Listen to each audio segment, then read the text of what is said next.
ఆంధ్రప్రదేశ్ ఉప ముఖ్యమంత్రి పవన్ కళ్యాణ్ దగ్గర మొత్తం 5 శాఖలు ఉన్నాయి. మంత్రివర్గాన్ని రూపొందించగానే ముందుగా పట్టుబట్టి పౌర సరఫరాల శాఖను తీసుకున్నారు.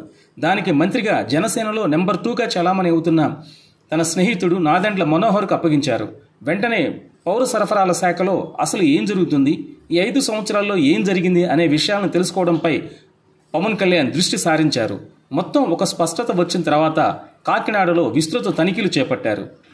అయితే అప్పటికే వైసీపీ ప్రభుత్వానికి విధేయులుగా ఉన్న అధికారులు, ఉద్యోగులు ఉండడంతో వారి బదిలీలు జరిగాయి.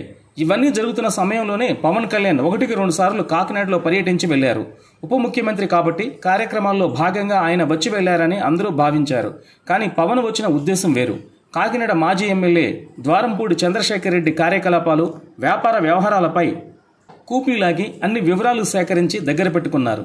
కొద్ది రోజుల క్రితమే కాకినాడ జిల్లా కరప మండలంలోని గురజానపల్లిలో ద్వారంపూడికి చెందిన రొయ్యలను శుద్ధి చేసే కంపెనీని ప్రభుత్వం మూసివేసింది.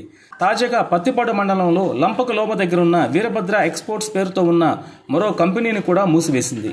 నియమ నిబంధనలకు అనుగుణంగా నడుచుకోవడం లేదని 1-2 సార్లు ప్రభుత్వం నోటీసులు జారీ చేసినప్పటికీ ఈ కంపెనీలు నిర్లక్ష్యంగా వ్యవహరించడం, అంతే నిర్లక్ష్యంగా సమాధానం చెప్పడంతో ప్రభుత్వం ఈ చర్యలకు ఉపక్రమించింది. ఈ సంఘటనలు జరగడానికి నేపథ్యం చూస్తే ఎన్నికలు జరగడానికి ముందు పవన్ కళ్యాణ్ కాకినాడలో వారాహి యాత్రను నిర్వహించారు.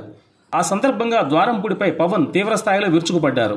నీ అన్యాయాలను, అక్రమాలను, అవినీతిని వెలికితీసి నడి రోడ్డుపై నిలబెట్టకపోతే నా పేరు పవన్ కళ్యాణ్ కాదు అని ప్రతిజ్ఞ చేశారు. అయితే ద్వారంపూడి స్పందించి ముందు నువ్వు గెలిచి చూపించు అంటూ సెటైర్ వేశారు. ఆ తర్వాత ఎన్నికల్లో పవన్ కళ్యాణ్ పార్టీ రాష్ట్ర వ్యాప్తంగా పోటీ చేసిన 21 స్థానాల్లో గెలుపొందింది. దాంతో ద్వారంపూడి చంద్రశేఖర్ రెడ్డి చెందిన వ్యాపారాలన్నీ బద్దలవుతున్నాయి. ఉమ్మడి తూర్పుగోదావరి, ఉమ్మడి పశ్చిమ గోదావరి జిల్లాల్లోని బియ్యం మిల్లుల్లో విస్తృతంగా తనిఖీలు చేపట్టారు. ఆ సమయంలో 1000కు పైగా కేసులు నమోదు చేశారు.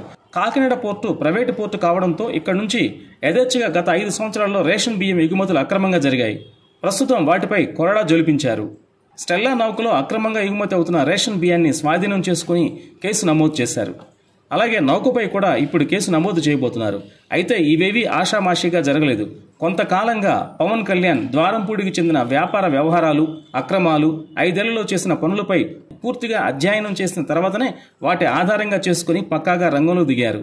పవన్ కళ్యాణ్ అంటే చాలా తేలిగ్గా తీసుకున్నారని, ఆయన్ని రెచ్చగొట్టి తన గొయ్యి తానే తవ్వుకునేలా ద్వారంపూడి చేసుకున్నారనే ఆ వ్యాఖ్యలు ఇప్పుడు రాజకీయ పక్షాల్లో వినపడుతున్నాయి.